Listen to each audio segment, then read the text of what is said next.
Standards. Maybe part one, double standards. Joins us for the first time.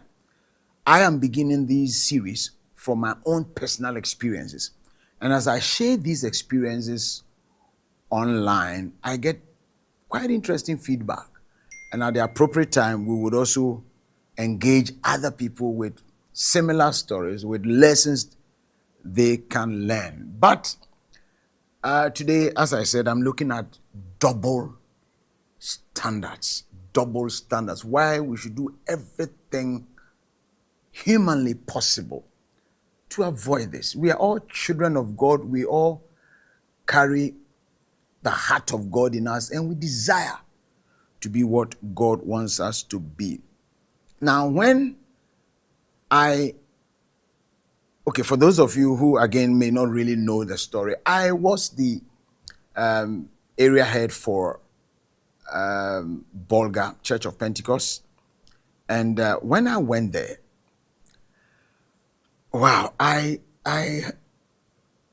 had a big challenge. And the challenge was that when I went to visit the pastors in their mission house, I clinched because some of them, where they stayed, where they lived, was not good at all structure-wise. I mean, in terms of the building, there were cracks, more like death traps. And I just couldn't sit down. And as usual, Christians sometimes, instead of us to correct things, when we don't do it, and when something happens, then we say, Fama Nyame, or Nyame Penon, or that's what God wants to do, let's leave it to God. But God has given us wisdom to deal with certain things. So I really needed to do something quickly for the sake of the life of my pastors and their families. I just couldn't stand to watch.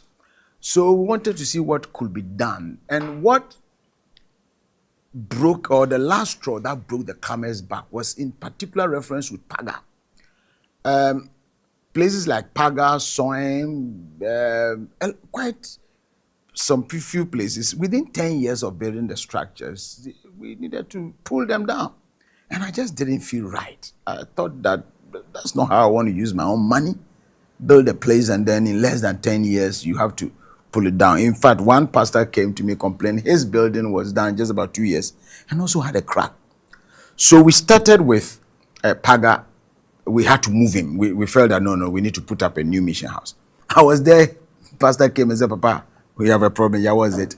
Even the new mission house that we have started has cracked from the foundation. And the assembly is saying that we should pull out everything. And my goodness, I just couldn't take that.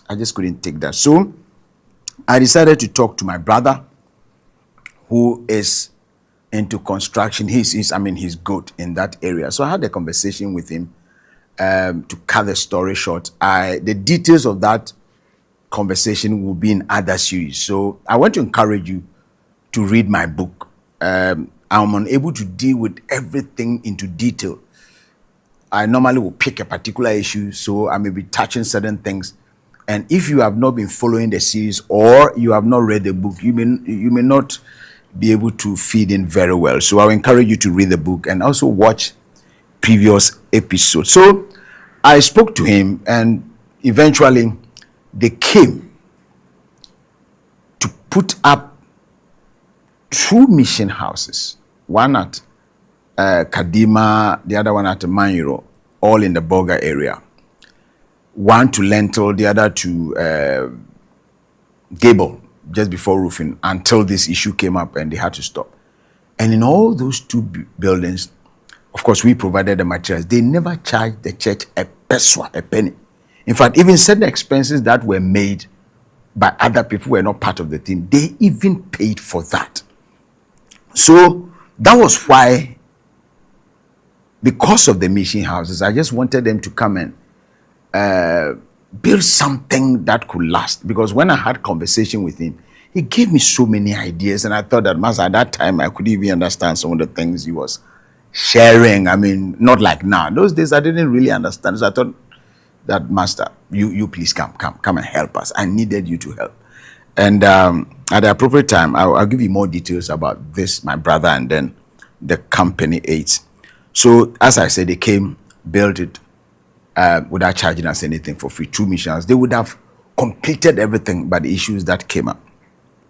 Now, along the line, and this is where I need you to really listen. Along the line, my area estate committee secretary came to me. Now, note, and I've said this over and over, at the time I had a discussion on the mission house, there was nothing in my heart, in my thoughts, concerning any hospital project in terms of them getting involved. It had not even come to mind. But I was there when the area secretary, estate secretary, came to me and said, Papa, we have a problem. Yes, what is it? The pressure coming on us to finish the construction of this project June, July is so much. And we're already in February. And we need to be able to finish and meet the deadline. And we're in February. But the contractor that is on the project doesn't seem to have the capacity for the hospital. Not that it's not good, it's good. In fact, he started the clinic. And then when we suggested changes, it was then changed into a hospital. And maybe that became a bit difficult for him. But that is what the estate secretary came to me to say. 3 things. 1, the deadline was so short and we needed to do something quickly. Number 2, the contractor on the project, they felt they didn't have the capacity and they gave reasons. And number 3, the rains were about to fall. And those of you who know Bolga, once the rain starts, everything in Bolga is, my goodness, rain, cold, heat. So once the rains were about to fall, there was no way we'll be able to meet the goal. So we needed to do something urgently. Now, when he spoke to me about it, I thought that, yeah, there was a lot of sense in that. So I immediately arranged for an area estate committee meeting. We had the meeting, he made his presentation, and for some interesting reasons, that day I asked each and every one there, do you agree with what the secretary says? And all of them unanimously, one by one, I asked them, do you agree? And they all affirmed what the secretary was saying. On that basis, it just struck me that, look, out of good heart, out of a desire to help the church. After all, my brother, I had asked him to come and help us to build the mission house, and I thought he could be of help. But in all honesty, I did not tell them he was my brother for very good reasons, and I'll let you know in subsequent episodes. You see, everything we do, we look at our heart, we look at God, we want to see, are we pleasing God, or are we just being sycophant? So we look at all that, and I felt that for the meantime, that would be the best interest, basically, so that they could do things well in the interest of the church. As I said, I'll give you more detail. So I suggested to them that, looking at the urgency of this issue, can you consider the contractors that have been assigned to the mission house? Engage them. If you think they are good enough and you want to engage them, fine. But if you're okay with it, I will not be involved in any of the negotiations, obviously because of obvious reasons. I didn't want anybody to accuse me of anything. I felt that I needed, because of the relationship I had with the contractor, I felt that it would be better I pull out so that they take their own decision. They engaged him, and I think they were very happy. I don't know how the conversation went. I don't know how they engaged him. I didn't even bother to ask. They came back to me and said, Papa, the gentleman is very good. Can we please let him quickly come and take over the project so that we are in February, so that we can match up, meet the deadline. And you see, I was so much concerned about my brother who was funding the project. That was the Teshinungwa area head. I don't know why he wanted to meet the deadline of June, July so passionately. And I wanted to help him achieve that. So I felt that if there's something I could do to step in, I should do it. So when I suggested, they engaged him and they felt it was okay. We quickly asked him to come. But before that, we agreed that, look, let's engage the contractor and let's also inform the Teshinungwa area head. So I called the contractor to my house. We had an engagement. I let him know why we needed to change the contractor and give him other projects. And I mean, he was okay. He was fine. He saw reason what I was doing. After that, I took a phone and I called Apostle, and I told him that it has become necessary for us to change the contractor because of ABC, and that we bringing in a new contractor. And then on the call, his response was, let's try and finish June, July. Now, possibly I know why the communication went that way. Because later he said, I didn't inform him. Possibly it was on phone, so maybe he didn't hear. But whatever he heard, that made him say, let's try and finish June, July. I don't know, but that was it. Somewhere along the line, I also sent a WhatsApp message to him. I sent a WhatsApp message to him about the progress that the guys that, and in the WhatsApp message, I referred to the earlier conversation I had with him. And there was no way I was going to refer to an earlier conversation if we've not had that conversation. And I told him, I gave him an update that the guys that have taken over, I mentioned their name. They are really doing well, and we thank God for the vision, and we pray that God will give them finances. And we had a conversation on WhatsApp. Then later also he sent a message to the accountant to find out why some payment was made to the company. I'm wondering how somebody who doesn't know that this change has taken place would want to find out why certain payments were done. But be it as it may, my duty, and you understand why I'm making this point, was to any suggestion, any idea, all I have to do is to inform Teshunungwa area head. He has the choice to agree, to dismiss, to seek proper approval. All those things were not my responsibility. They were his. So I thought I had done my part, only to be told that I didn't do certain things right, so I deserved demotion and eventual dismissal. And what are some of the issues? And those are the things I want to share with you. First of all, the accusation was that I didn't follow procedure in terms of bringing in the new contractor, in terms of the project, and that procedure number one, I did not sign a contract with the contractor. That is why I'm talking about double standards. You see, we will all appear before God, and it's important we live as Christians. When the project was about to start, all I received was a call from Teshunungwa area head that we are coming to do this project, blah, blah, blah. And I want you to let this brother, and he mentioned the name, who is in Boga area, to handle the project. And this brother handled the project for almost a year. Nobody raised an issue of no contract. Nobody. When the project was just a clinic, there was no issue of no contract. When it changed into a hospital, it's the same brother who was working on the clinic, and when we moved to a hospital, he continued working on it until February, when the brothers, the estate committee gentlemen came and said that we needed to change the contract.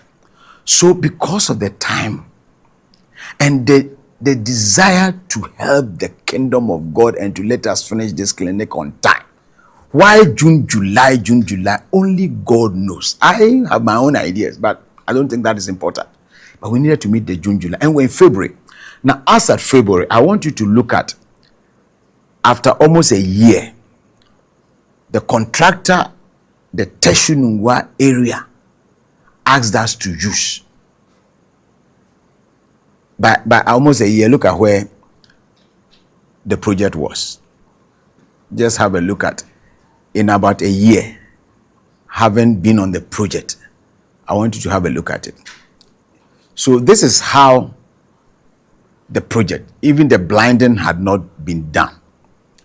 Now, when February, the issue was raised to me, and we invited Ace, that is my brother's company, after the estate guys have engaged him to come within less than 3 months. Let us see the state, something that was like this a year, in less than 3 months. Let's see what happened. Just have a look at it.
So,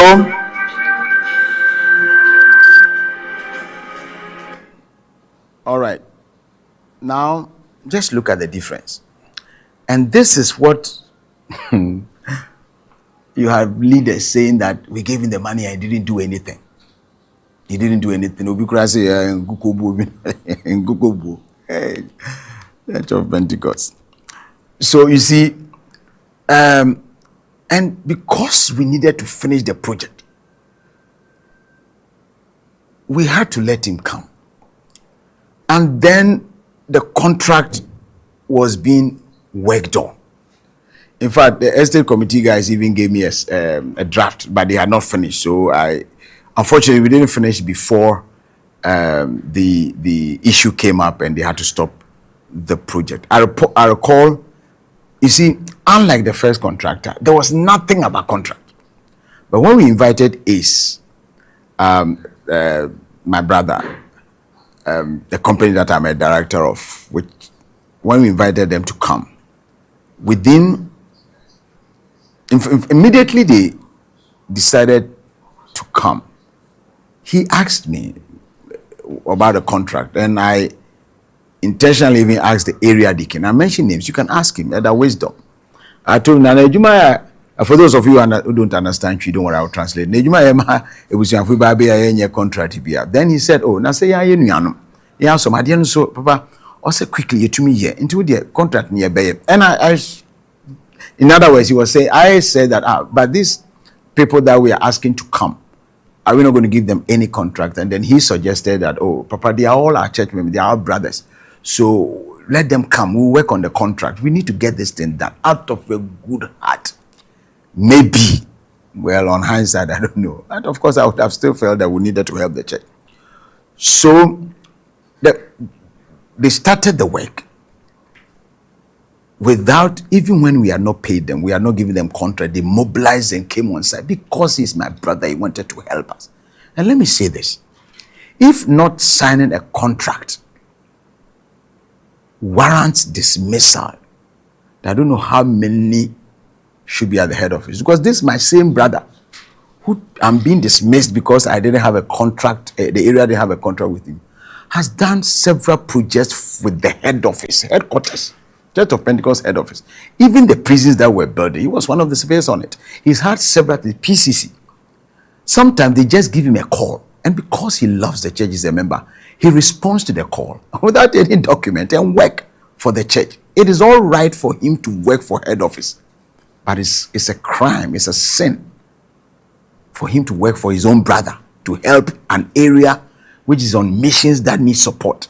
Our joy was to see the work completed, but some people had a different view, and I deserved a demotion, which eventually led to dismissal. So, and I'm wondering, why is it okay for the first contractor not to have contract? The executive council is fine with that, but when you bring in a second person who only came to continue what somebody was already doing that to meet deadline, that one, you don't have a contract. So you deserve demotion. The second thing that they said I didn't do in terms of procedure was that I didn't do competitive building. Hey, rather. Competitive building. We just brought a sole person and came to do it. And that is the kind of double standard that is legendary. You have one area head. Is it because the person is a sponsor or why? I don't get it. He just calls and says, go and use this person. There was no engagement like even the one when I was bringing my brother. Later when I'm dealing with how he came in, the experts that were mobilized, the people that engaged him, there's several days of negotiations that went on. Professionals involved. But this one that just Mawembe, and he let this person come and do it, and he came to do it. That one, they had no problem that it wasn't competitive bidding. Both at the level of the clinic and at the level of the hospital, the same person. No issue about competitive bidding. But when in February and July, we needed to finish. And so we needed to put in emergency actions to help us meet the goal, the target. That one, I deserve demotion for intervening to help the church and letting somebody that we believe could quickly do something. I never told them, but let me tell you, at the time, my brother, Elimas Hospital in Accra, he built it. Children's Hospital, actually, but he was building it. So it just clicked to me that, look, it will be easier for him to step in because it's a hospital project. And already, this is somebody who has a heart. He's even building meeting houses for us for free. So what is there that he's going to chop? I mean, somebody, with all due respect, I'm not sure if he needed money. It was only that place. He had good money, but he wanted to help us. But, well, maybe that is my crime. And one lesson I've learned, which I'll share with you, that going forward, if you are dealing with some of our leaders, please, every conversation, every instruction, as much as possible, let them put in writing. Because tomorrow when something comes, they will tell you, we didn't give you approval, we didn't know, we didn't do this. I'm not saying everybody, but sometimes from the lessons I've learned, you may have to do that to help you. So if you say that I didn't do competitive bidding within such situations, and so I deserve demotion, but the other person who didn't do competitive bidding, he or the other contract, that's okay, it's fine. They have the blessings of the executive, the blessings of the chairman. But Kwesiakwa, he deserves. I mean, yeah, it's one of those things here. And what is the third thing, which is even amazing and shocking, is when they said that you didn't get approval. You know, as I said, when the project started, it's true, I suggested that we move from clinic to a good hospital. And thank God today, the hospital has been concluded. We bless God for that. But that was the suggestion I made. As I said, my duty ends there. The best I can do is to suggest that we should do this. So I suggested to the area head of Teshiningwa, I suggested to Pensos that the nature of the excavation and other things that have been done, can we convert it into a basement so that we can have a bigger facility? They agreed. They told us to then redesign and let us see. The redesign was done by my area secretary, who is an architect. Now, the design, in fact, those days, unlike now, I didn't really get the details about structural drawings and all those things. So, what I enjoy is the 3D and animations and all those things. So, all those things were done. They were sent to Teshiningwa. The area had responded and said, beautiful. We pray that God will help us achieve our dream and all those things. Apostle Lawrence Otunyaku told me when he came there that the design was displayed at Teshiningwa Area Presbytery. If I'm lying to people, they can't Say, and then for us now to turn around and say you did a project and there was no approval, I wonder. Number two, why would Teshinungwa, area head and executive council, executive committee and presbytery pump as much as 2.4 million into a project they claim they did not approve? I mean, how? Please, how? Folks, do you get what I'm saying? How? How will somebody say, I have not approved your project, but I'm pushing 2.54 million cedis? Until this issue came up, they had already pushed 2.4. And they knew that it was this very contractor. I mean, they knew it was first contractor who started, continued in the hospital project, but then there was a change of second contract. Nothing. There was no change in project dimension. Nothing changed. The only thing was that we wanted speed. In fact, perhaps I was so wrong. I thought that our concern, our interest was to get the work done. I didn't know that there was interest in who does the job. At that time, all I was thinking was that let's get this going. And you could see genuine worry in the hearts and minds of my estate committee. They wanted to get result, and we all wanted to help the church. But it looks like when we were school, we say different, you different me. So I don't. That's what I'm telling you. That next time when you speak on phone and all WhatsApp, all those things, maybe get an official letter. Yeah, get it. Let the person don't not everybody do, but depending on the situation, insist that they put it into writing so that tomorrow the words don't change. So I don't see how they would have pumped 2.4 million into a project if they did it approved. Why was it displayed at their presbytery, and why would the area executive approve such amount of money? But you know what? The chairman of the church, on behalf of the executive council, that year in May, when he was reading his state of the church address, this is May. By this time, the new contractor had taken over, the building was progressing. The chairman stated in his state of the church address that we are putting up a hospital in Bolga that is going to serve the northern region, and we all excited. How can the chairman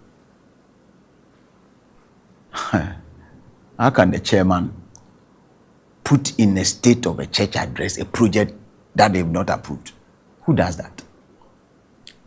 Yeah, Kaji Hunchia, we also, it was not approved. I mean, why do we do this to ourselves? What do we hope to achieve? And if it was not approved, you could have stopped it.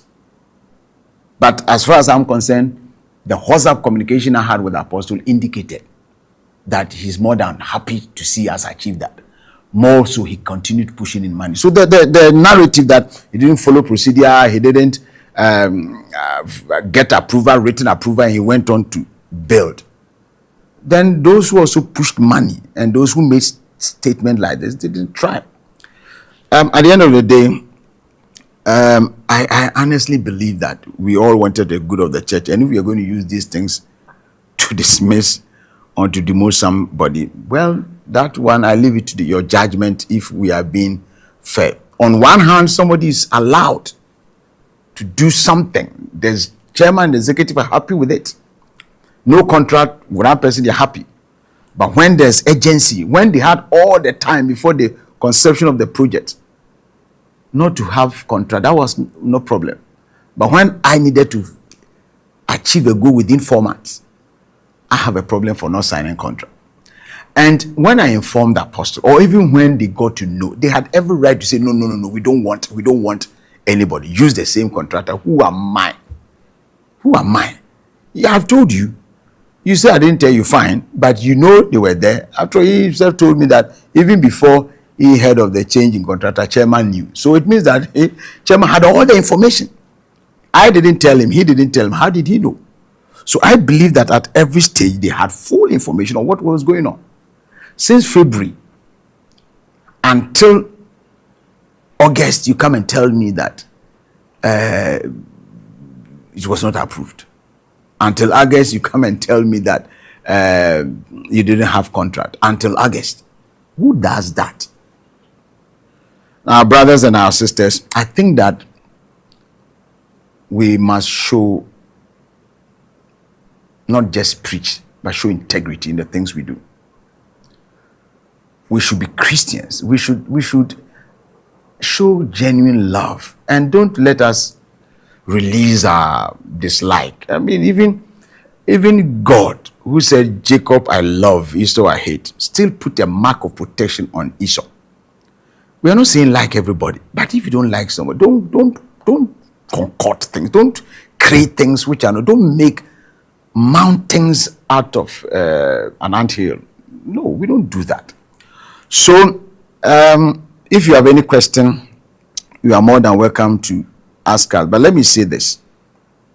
If you have any question, you are more than welcome to ask me, and I'll see if I can respond to it. But I just want us to look at the lessons, then we can close for today. So those of you, I've seen that quite a number of you will ask the question that why didn't you follow procedure?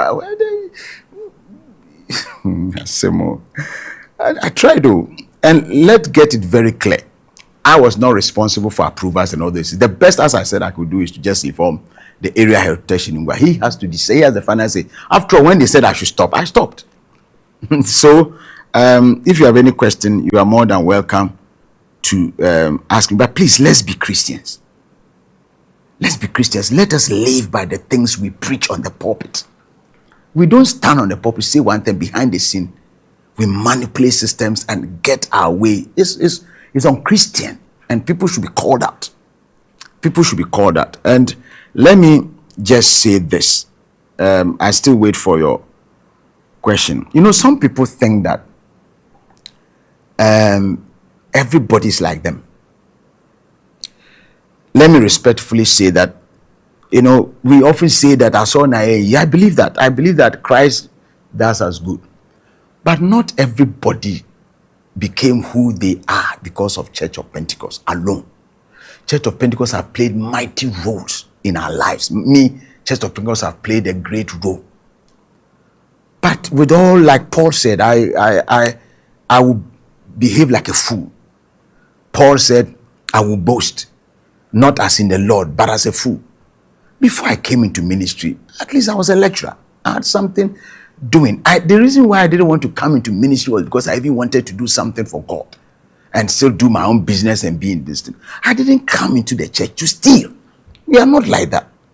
And so whatever I have, whether my business, my equipment, my instrument, anything I have, I look at how I can use it to build a church. So if I have a brother, a company, and is willing to do something for the church, it's amazing. Nobody, apart from the estate manager at the head office, Apostle Agent, who commented on the role Ace played in the missions. Nobody, they all behaved as if nothing like that happened. And the whole thing was, you brought your brother to come in. And my brother, with all due respect, he's doing well. He's doing well. When I was in South Africa, that's why I say I'll behave like a fool. At the time when Ace got a huge contract and we had an agreement that, look, we are going to pump money into South Africa church. That year, even the Christmas or the Christmas convention, maybe I never said this, but just to behave like a fool. He gave us money to do that. All the Christmas donations with it. When we came to New Takrady, the same brother that is now being accused, or me being accused, he gave us money to be given to workers, members in New Takrady. We hid it. I didn't disclose. We gave it to them. In fact, we're giving every month some amount of money. Then the leadership themselves said that no, Papa, if we give it to them for free, they'll misuse it. So let's form a committee that will handle it. That money was for my brother, was from Ace. When we went to Bolga, I contacted the Republic Bank, their manager, and Bolga people will know. I never told you. But I told you that the company is coming and it was giving us money so that we were going to give money to people into pig farm. We're going to give money into poultry. I confirm. You remember those things? Those in Bulgaria know what I'm talking about.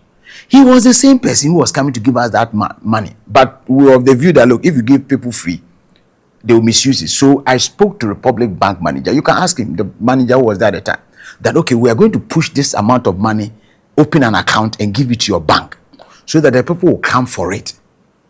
We had a heart to help the area. So it is not everybody who is in to fleece the church. No. Some of us, by the grace of God, even though Church of Pentecost have been a great blessing, but we have other sources. We have other sources that help us, that support us. And one of the sources, my big brother, my younger brother. And so we are not in to fleece the church. If some people think that if it was them, they will bring their company and just to their company bank, it's not all of us who fleece the church. Some of us will use our everything. We support the church. I didn't think it was necessary to let people know who are behind this. But when it came to the hospital, I thought that, look, let me make a bit of disclosure to know, let them know that, look, there's a relationship, because so I'll not be involved. It was not because we wanted to chop church money. So please, let us learn that there are people in the church, locals, who are sitting quietly and they want to help the church. When we do this, we kill their fire. I recall South Africa, when that thing happened, I told my friend, and yeah, first I said, get away. You see, when we do this, we spoil people's desire to help. When we begin to see negativity in the children of God, it doesn't help. So whether you're a pastor, whether you're an apostle, whether you're a chairman, whether you're a GS, whether you're a superintendent, whether you're a cardinal, don't think evil for everybody. We are all not like that. Some of us are Christians. We know God. And we'll do everything to help the church. And I want us to have that at the back of our mind. So, not everybody want to fleece the church. By the grace of God, He will keep us all. And please, when God lifts us up, when God positions us, we should not think that we alone know God. I beg you. The fact that I'm an apostle, I cannot. Somebody like Weighthier, I'll mention his name. He was one of my great counselors when I was getting married. Look at me. So the fact that I'm an apostle does not mean I should look down upon him. He's an elder. But I respect him, I love him.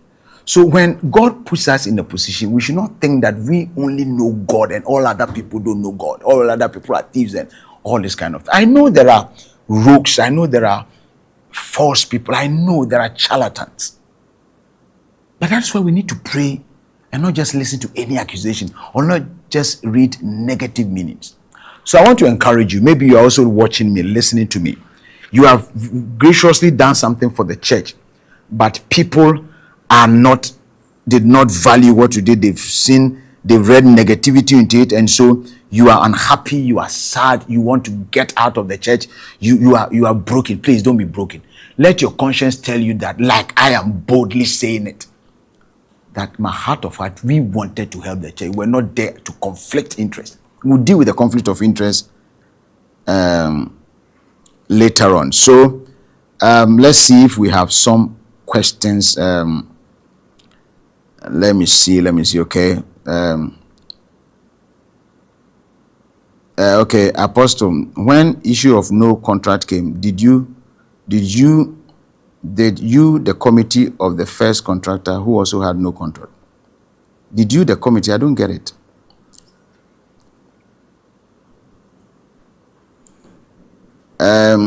When Apostle, please, Thomas, can you come back? Apostle, when issues of no contract came, did you, the committee of the first contractor who also had no contract? I don't know. I can't get it. Are you saying that, did I inform them that the first persons did not also have contract? The first contractor, we didn't bring him. It is the area head, Station Unga, who brought him. They just said, I use this brother who is in Bolga. So, and I know he didn't have contract. I spoke to him. We had a conversation. So the issue of contract was not a big deal. And as I've said, my brother has worked for the church several times. It's good to have a contract. And it's not like we're not going to have a contract. As I told you, we were on it. Just that because we needed to meet deadlines, even the cane-wise negotiation was going on. And I didn't have a problem because I knew who I was dealing with. If anything, I would just tell my friend, and go and ask what we did to help the area. So that is that. Please, Daddy, it's true that an apostle or an area head in COP cannot get involved in business activities aside his calling as an area head. There is no policy that you can't have a business. You can't have the only policy in the church is that you are a full-time worker. It means that you cannot be a full-time pastor and a full-time bank manager.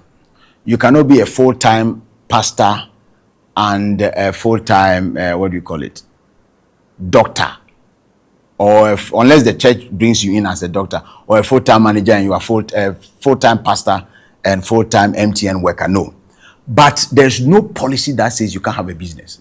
I know pastors, I know executive members, I know chairmen who had cocoa businesses, who have buildings, who have estates, who have lands, who have properties, who have stores. Those are all business. So I can choose that. Okay, I know people who have invested in EcoBank, MTN. So if I've invested in EcoBank, it means that I can't have anything to do with EcoBank. If I've invested in MTN, it means. And I want to encourage you. And I want to encourage the pastors. When I was in Bulgaria, I didn't hide this. I used to tell my pastor that, look, you cannot be doing other works. But if you have a brother, a cousin, a friend, somebody you can partner, by the grace of God, you members, you give us donations, Christmas gifts. Are we supposed to chop all those? No. Invest, buy shares, do something. What the church doesn't want you to do is that you are a pastor and then you are also full-time managing a full-time restaurant. So yes, I was a director of the company, but it was my brother who was. So I didn't even know who their workers were. I didn't have to. I was so busy doing my thing. Yeah, but even if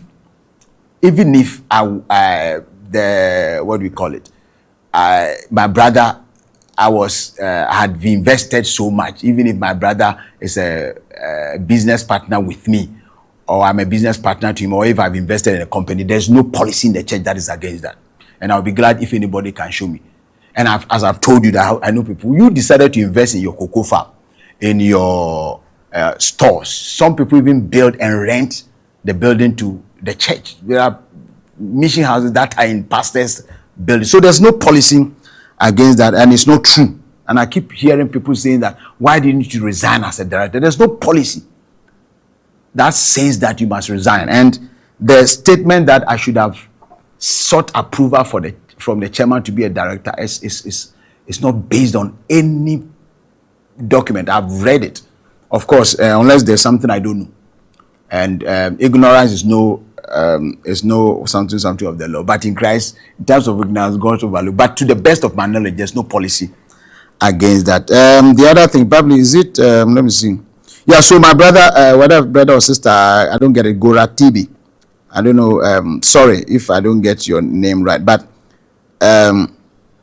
it's not accurate. I know ministers whose wives work. My wife was a teacher when I started in ministry. She had a school and still has. And I know people who are like that. So you can invest, but you should not be full-time working here full-time. So every morning you go to bank, you work, you come, and that is for the elders, for the purpose of explanation.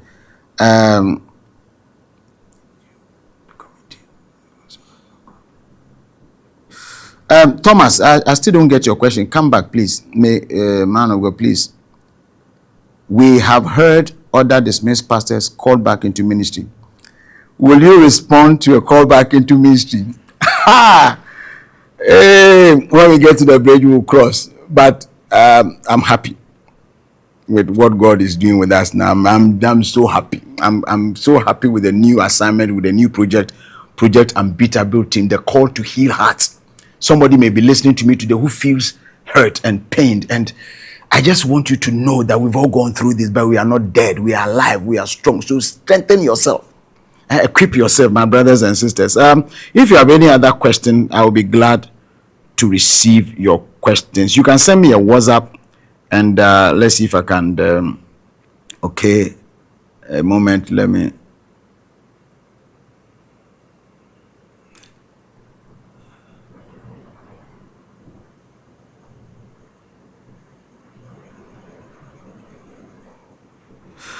Oh, okay. Apostle, when the issue of having no contract came up, did you refer the matter to the committee regarding the first contractor who also had no contract.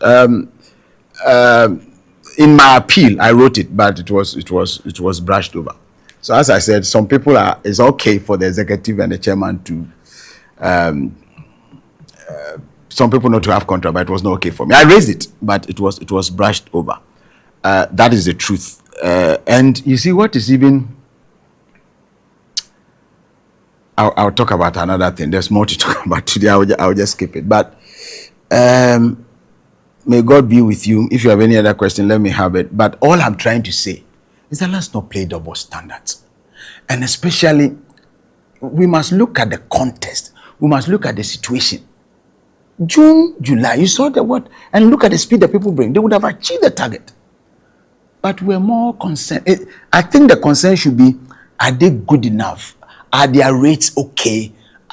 And I can say on authority, and I'm saying that there are several professions. I will deal with how this thing went on, the evaluation and the negotiations went on, even though I was not involved, but the feedback I got. I will let you know all that. And the steps we took and brought in several professionals to come and engage them so that we have a good deal for the church. And not because of my brother, I was just going to do anything. And as I said, the only reason why, I didn't think it was right to let them do the mission house for free.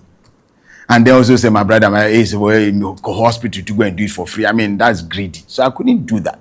But when I recommend, I say, well, if you negotiate, you're okay, fine. If not, they are not okay. That's okay. So that is the role I played, and we thank God for that.